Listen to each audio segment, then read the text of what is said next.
Okay, we're unboxing the Mi Box Mini Media Player Android 4.4.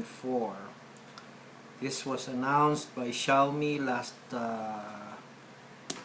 February 2015, but out of stock, and is principally sold only in China and India. But now it's here in the Philippines and I'm holding it.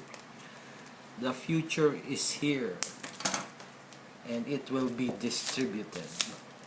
So plastic, Xiaomi, specs, it's 3D 1080p resolution, H.265 encoding, HDMI.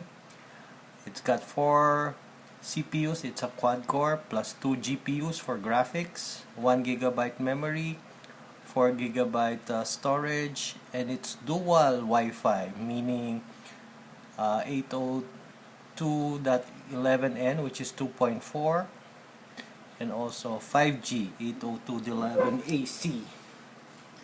And now we open. Ta-da! Manual.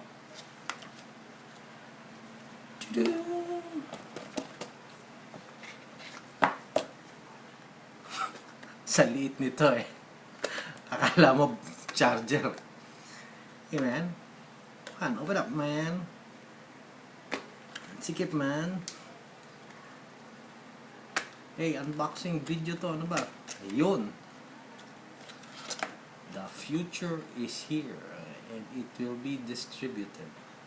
Just as big as a outlet adapter, a socket adapter, but you have HDMI here, you have the plug to the wall, and that's it. Everything else is Wi-Fi. So Xiaomi here, Xiaomi Box Mini.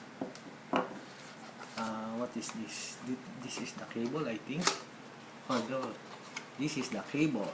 HDMI cable, and this is the remote control.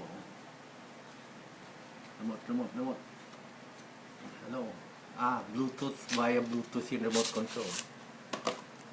The remote control. Okay. So 3 pieces. Okay. Mi Box Mini. Ito. Remote control. HDMI cable. User manual. Yay! Happy birthday to me!